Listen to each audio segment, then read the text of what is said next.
They called it a moral recalibration. 12 capital cities. 99 million dead in under 7 minutes. The Galactic Federation didn't even call it a war.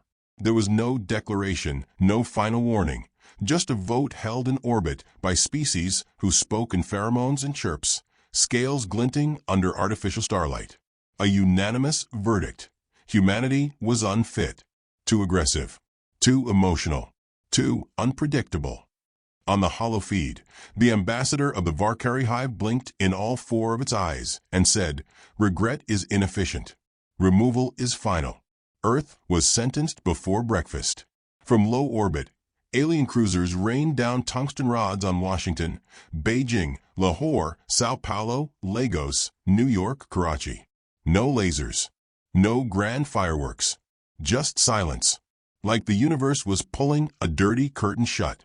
Then the feed went black. At first, the galaxy braced itself for noise. They expected screaming. Nuclear retaliation. The scratching panic of a species cornered. But Earth didn't scream. Earth paused. For 1 full day, there was only static. And then something even stranger happened. Earth smiled. Not on screens. Not through leaders. No grand speech or furious broadcast. But in little things. A man in Montana wiped ash off his porch, poured black coffee, and said to no one, "They finally did it." In a Manhattan bunker, a teenage girl pulled out a pack of Uno cards, shuffled them once, and said, "Guess we don't have school tomorrow." At an underground site in Nevada, location classified, a steel elevator hissed open. Inside stood an old man with a cane. He had one eye and a chest full of medals no one remembered awarding. The elevator didn't wait for a command. It took him down. 17 levels beneath the surface. 27 people sat around a long oak table. No nameplates. No flags. Just coffee mugs, silence, and a sealed red folder. The old man limped in.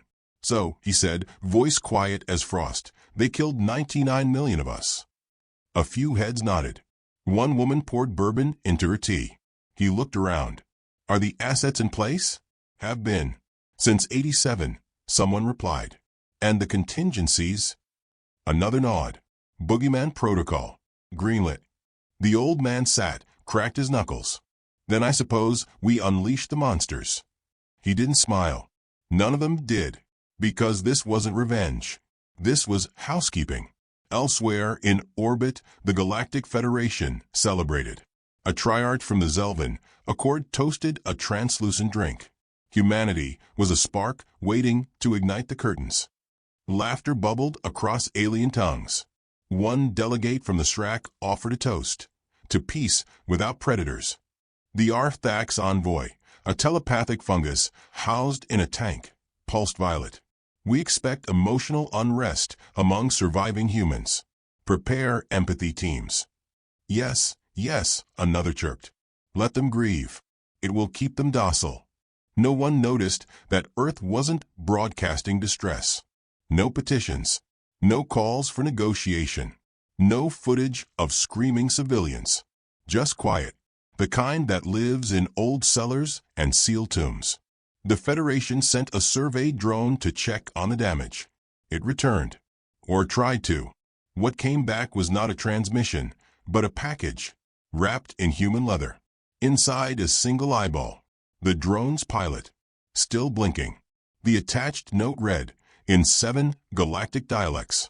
"You rang." 3 weeks later, the council met again. Now cautious. Now confused.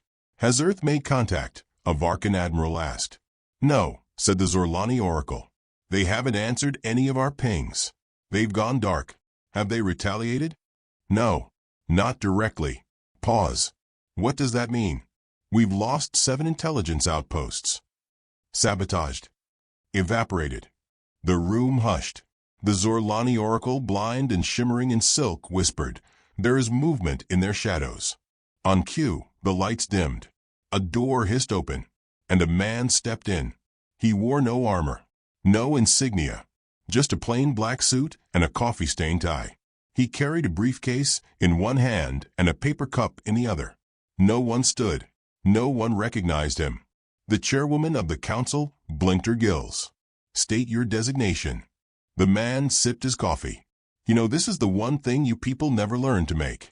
Still tastes like cough syrup and battery acid. She clicked. Your name. He set the cup down. Kane. Rank. He tilted his head. You sterilized Earth. And now you're asking for ranks.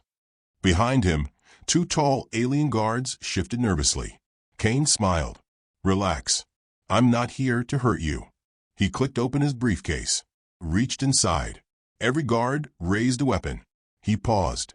Just paperwork, boys. He pulled out a small rectangular box. Set it gently on the table. No wires. No lights.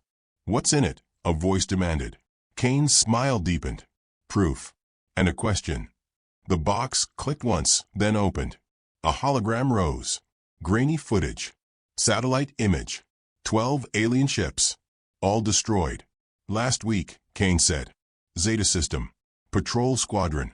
No survivors. The chairwoman narrowed her eyes. You claim this was humans? Kane took another sip. I don't claim anything. I'm just letting you know what's coming. A T-Rex admiral stood. Are you threatening this council?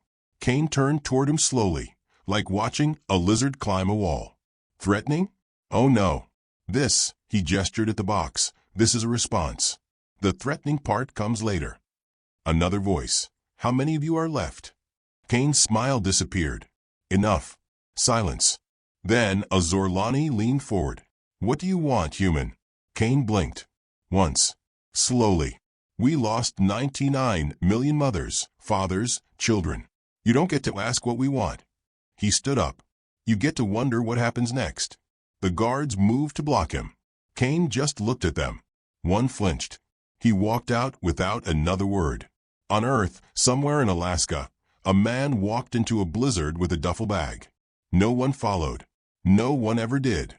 In Tokyo, a woman in a kimono stitched a flower into the lining of her coat, loaded a pistol with etched bullets, and hummed a lullaby. In Detroit, a priest sealed the church doors and opened the basement. Inside were not pews. In orbit, the Federation watched the silence deepen. They told themselves humans were scattered, defeated, lost. And yet systems kept going dark. In one council archive, a note was logged and quickly classified. They're not coming. They're already here. Aboard an observation post over Sector 3V, a junior technician noticed something odd. A long-range telescope caught a tiny shape moving between debris fields. Too slow for a missile. Too fast for salvage. He zoomed in. A human in black armor, gliding on a stolen gravity sled, carrying something in one hand. A coin. The tech frowned. What the? The human looked up, smiled, and flipped the coin. Far below, in the coldest room of Earth's hidden command chamber, the old man stirred. His one eye gleamed. Boogeymen have breached 7 systems, an aide reported. And Baba Yaga? En route. He nodded. Any word from the council? They've asked for a meeting. The old man chuckled. Of course they have. He stood slowly, cracked his back. Let's give them one. The aide hesitated. Sir, what's the message? The old man reached into his coat, pulled out a small metal tag. It simply read, You shouldn't have touched our home. He tossed it onto the table. It rang like a funeral bell, and the room went still. The hall of the Galactic Summit was shaped like an open spiral, wrapped in translucent alloys, hung in silent orbit over Sarek Prime. From above, it looked like a seashell of light coiled around a hollow center. Inside, species that had never touched the same soil now sat elbow to elbow, antenna to tentacle, claw to gill. 97 delegates from 73 civilizations. And all of them believed the same lie, that it was over. The eradication of 99 million humans was logged, broadcast, archived, and filed as precedent. Necessary cleansing, they called it. Planetary de-escalation. Now they gathered to talk of peace, containment, and how best to manage Earth survivors like a spooked livestock herd. A few had even begun drafting a human rehabilitation charter. A Varkari noble tapped his crystalline fingers together. We must regulate their cultural broadcasts. Their songs are haunting. A member of the hive char turned 3 compound eyes toward him. They sing after death. That alone should concern us. The Zelvan ambassador, tall and golden-skinned, poured nectar into a shallow glass. Let them sing. Let them write poems. Their teeth are broken. Their claws filed down. A low thrum of agreement passed through the chamber. Words like extinction, compliance, and historical closure floated in the air like perfume. Then someone coughed. A human cough. Dry, small, out of place. Every translator node hiccuped, momentarily stunned by the unannounced vocal emission. Delegates turned their heads, confused. The air pulsed once. At the edge of the hall, by a glowing mural of galactic unity, a man stood. Alone, unarmed, black suit, white shirt, slightly wrinkled. Hair like he'd run one hand through it on the shuttle down and called it a day. No visible rank. No escorts. Just a cup of coffee in one hand and a worn leather satchel in the other. The Varkari delegate narrowed his eyes. Is that Kane? Someone whispered. He wasn't on the guest list. Kane walked forward like he owned the room, but didn't care to redecorate. Each step echoed slightly wrong, too soft for the marble. Delegates shifted. The Arthax blob tried to pulse out a question, but Kane just set his coffee on its tank without looking. Hope this isn't a bad time, he said. The coffee downstairs is still tragic. The chairwoman, a Tyrix noble with 6 whispering mouths, rose slowly. You are not cleared to be here. Kane smiled like it physically hurt him. You mean you didn't invite me? A breathless silence spread through the room like frost. You're alone, said a voice. Someone from the Balthu War cast. Kane looked around. Am I? Every eye twitched. Scanner scanned. Nothing pinged. No weapon signatures. No anomalies. Just a man. Standing where no man should be. The chairwoman clicked twice. Your species is under sanction. You will be escorted. Sanctioned. Kane repeated, walking in a slow arc. That's a fancy word. Kind of like massacre, but with more syllables. Earth-initiated contact violations. No, Kane said, voice still soft. Earth sent message. You erased it. You were warned. He stopped. And you were warned what would happen if you ever touched our soil. The hall darkened slightly, not because of power fluctuations, because everyone suddenly forgot how to breathe. Kane turned to face the chairwoman.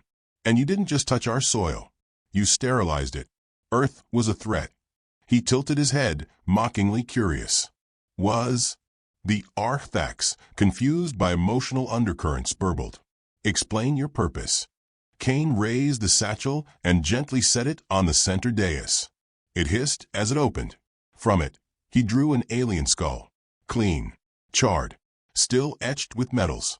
I believe this belonged to a Sarnak admiral, he said. Found him floating in pieces near Jupiter's ring. Thought I'd return it. Gasps, hisses, and one faint shriek. Kane shrugged. Lost and found. The Varkari noble stood. Are you threatening us? No, Kane said, finally meeting his eyes. I'm remembering you. He took a slow breath. You killed 99 million of us. Teachers. Children.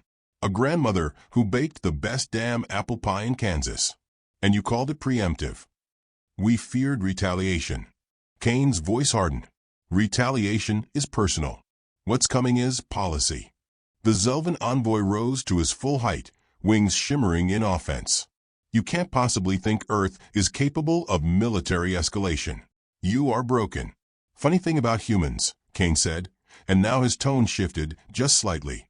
We don't need armies. We have traditions. The hive char spoke up. You mean the Boogeyman? Kane sipped his coffee. Nice to see the old bedtime stories are making the rounds. A nervous laughter rippled. But no one laughed loud. Kane walked to the holographic map in the center of the chamber. With a flick of his finger, he zoomed into the border worlds, outposts, colonies, stations. 17 of them glowed red. Gone, Kane said. In the last 9 days. The chairwoman stared. By whom? He smiled just a bit. Let me ask you something. He tapped one glowing star. Why is it your elite stations, your most defended, your most secure, were infiltrated without alarms? Another tap. Why do your black boxes contain no recordings, no sound, no heat signatures, just absence? Another. Why do the cameras always cut out a second before the screaming starts? The silence twisted into something tight and sharp. Kane leaned closer. You think we sent agents? Commandos? Ships? He shook his head. We sent one person to each site. He let it hang there. One. The Zorlani Oracle whispered, impossible. Improbable, Kane corrected. But not impossible. That's your first mistake. Assuming our limits are yours. The Arthax trembled. What are you? Kane took another long sip. You want a name. You want a species. You want something to blame. But the thing is, he chuckled softly. You already named us. He looked around, eyes suddenly cold. You called us demons. His voice darkened, iron wrapped in velvet. You said we were unpredictable, violent, that we smile too easily and forgive too little, that we love too fiercely and grieve like wildfire. He nodded slowly. And you were right. A long pause. Then the chairwoman, her voice brittle with fear, asked the only question that mattered. What do you want? Kane blinked once. His expression was unreadable. Nothing, he said softly. That's what makes it worse. He began to walk away. No guards moved. No orders given. Even the walls seemed to hold their breath. Just before the door slid open, he stopped. Oh, he said, reaching into his jacket. Almost forgot. He pulled out a small object, tossed it over his shoulder. A coin. It spun in the air, hit the ground, landed with a ring, tails up. He didn't look back. The chamber stared at the coin. Tiny, metal, ordinary, until they noticed the engraving on its face. It wasn't currency. It was a date. Tomorrow. 3 days after the coin landed in the summit chamber, the stars began to go dark. Not all at once. Not loudly. Not with glory or spectacle. Just silence.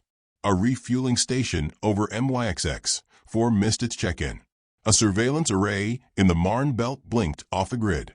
The Talvarian Archive, home to 12,000 years of stellar history, vanished. The only evidence left behind a melted entry gate and a smoldering bootprint that didn't belong to any known species. Commanders blamed static storms. Diplomats called for calm. Analysts whispered one word behind locked doors: Boogeyman. It had always been a joke, a myth. Humans told their children stories about agents who didn't exist, ghosts in government suits, nameless shadows who spoke with soft voices and carried old guns. Now those shadows were real, and they had names and languages that only Earth remembered. No one had seen the Baba Yaga yet. But something worse was happening. The galaxy had begun to believe he might be real. At a defense outpost in the Korash line, General Jaitha of the Zelvan Accord stood before a tactical wall, arms folded, wings twitching nervously. He was bred for battlefield command. Spent years on the Mechari front. Survived gas storms on Tenebris Prime. None of it prepared him for what he saw now. Explain, he said, voice sharp as ice. His techs flinched. The entire outpost on Theta 7 was sterilized. No breach detected. No energy weapons. No internal alert. Jaitha stepped forward. How? The youngest tech swallowed.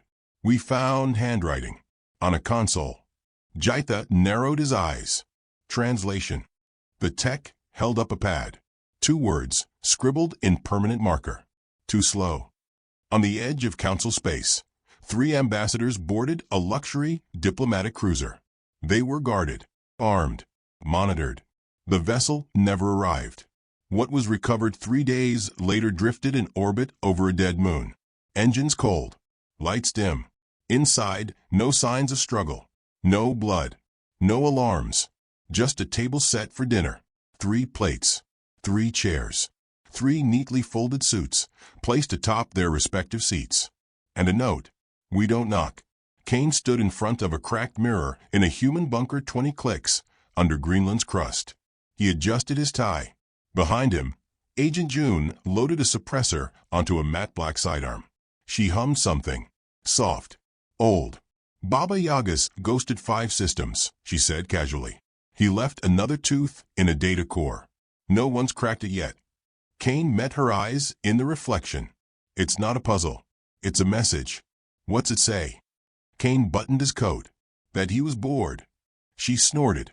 Poor galaxy. Outside the bunker, snow hissed over the buried world, as if the wind itself was trying not to be heard. The boogeyman known only as Ash appeared in a food market on Atara 9. No arrival logs. No retinal records. No scent trace. One moment, the security cams showed mothers shopping, children giggling. Next frame, everyone lying flat, asleep, peaceful. The third frame, Ash looking directly into the camera, smiling. Then, nothing. The footage corrupted itself on every known backup. On repeat attempts, the camera showed only static, until one day later it showed new footage. Not of Ash, but of the viewer. Aboard a galactic supercarrier, Admiral Vun of the Tyrix Collective stared at a burning map. Her fleet had been charting human shipping patterns. Now, her fleet was gone. A single distress beacon had been retrieved from the wreckage. The voice on the recording was unmistakably human. Calm. Polite. We'd prefer to be left alone. We've extended our patience, but you've used it all up. We're not sorry. We're efficient. Vun gripped the edge of the console until the alloy groaned. Find them, she hissed. I want names. A junior officer hesitated. Ma'am, they don't leave names. They leave warnings. At the summit chamber, the chairwoman stood before her council, flicking her claws anxiously. We're being dismantled, she said. A few delegates blinked in confusion. Not attacked, she clarified. Dismantled. This is retribution, muttered the Varkari ambassador. We brought this upon ourselves. No, said the Zorlani oracle, voice low, distant. Retribution implies emotion. This is something colder. Then what is it? Someone snapped. The oracle looked toward the dark glass beyond the chamber's edge. Balance. On the mining world of Threxel, guards spotted movement on thermal scans. A humanoid form in sub-zero desert, barefoot, walking calmly toward the perimeter fence. Security drones were deployed. 30 seconds later, the drones fell from the sky. The figure entered the facility through the front gate. No one stopped him, because no one was left. Only the receptionist's bell chimed, endlessly echoing through the empty corridors. Later, the footage would reveal his silhouette pausing beside a vending machine, feeding it a coin, and walking off with a pack of gum. Kane reviewed dossiers in a room without light. Each profile was stamped with a code name, a record of entry points, and a simple mission summary. Some were surgical. Destroy a data vault, erase a species' memory of Earth. Some were symbolic. Appear in a public place and disappear again. One was simply labeled, make the children cry. They remember best. Kane didn't flinch. He only added one new name to the top of the list. Yaga. Next to it, a handwritten note. Do not brief. Do not monitor. Just watch for smoke. In the city of Altaria, capital of the noble Arthax Empire, a parade was scheduled to celebrate peace after purge. The day began with brass fanfare, floating banners, and glistening drones trailing colored lights. By noon, the first deaths were discovered. By nightfall, the streets were empty. The parade floats still drifted through the air, slowly turning in place. On one, scrawled in oil and blood, you should have knocked. The galaxy didn't understand how fast it was unraveling. 100 species had formed the Federation. Each prided itself on its strengths: psychic foresight, technological mastery, hive intelligence. None had accounted for wrath wrapped in ritual, for revenge delivered not in armies, but in etiquette. Earth hadn't screamed. It hadn't shouted. It had whispered. And then it had moved. On the council moon, a final emergency meeting was called. 23 seats were empty. One chair, formerly belonging to the Balthu representative, was still dripping. Security locked the chamber. The chairwoman stepped forward. We must open negotiations. A hiss of disbelief rippled through the delegates. They won't listen, said one. They already gave us a message, said another. We just didn't hear it. A new voice, brittle and old, crackled through the chamber speaker. No one recognized the signature. The voice spoke with no urgency, no hate, just a low, human tone. You left our skies full of ash, so we left yours full of questions. The chamber went silent. Then the lights flickered, and someone laughed. Not a joke laugh. The laugh of someone remembering bedtime stories were real. Someone whispered, "Do you think Baba Yaga's watching us?" Cain, in the shadows of Earth's war room, sipped his coffee and leaned forward. "No," he murmured. "He's already inside." The chamber had changed. It was smaller now. Not physically, but in presence. The galaxy's rulers no longer filled it with grand robes, haughty laughter, or the perfume of supremacy. They sat quieter, leaned inward. Every chair held a shadow where confidence used to be. The walls still gleamed. The ceiling still spun the artificial stars. But the stars had changed, too. 17 systems were gone. 200 installations lost. 1,000 more blacked out. The Federation hadn't collapsed. It had cowered. The chairwoman of the council, gaunt and sleepless, stood with her claws clasped in front of her. "The human diplomat has agreed to speak," she said. Her voice had shrunk. "He arrives alone." No one answered. They didn't have to. Cain stepped into the chamber like time hadn't passed, as if he'd never left. He wore the same suit, still wrinkled at the elbow, still drinking from a cheap paper cup, still walking with that effortless stillness, like gravity didn't quite believe in him. But something in him was different now. A quiet beneath the quiet. A stillness too heavy to be calm. He didn't smile. He didn't speak. He just set a box on the floor. It wasn't large. It wasn't ornate. No locks. No hinges. The chairwoman hesitated. We've requested terms of peace." Cain looked down at the box. "Then open it." She glanced around. No one moved. Cain didn't blink. "You killed 99 million of us without asking what we would do. Now you ask what we want. That's rich." Her gills fluttered nervously. "We underestimated the scale of your emotional resonance." He tilted his head. "Is that what you call it now? We offer reparations. Do you?" He tapped the box with one knuckle. It opened. Inside was ash. Fine, gray, silent. A soft whisper of bone dust. A chill moved through the room. Cain's voice was lower than before. This was a child. Her name was Eva. She was 8.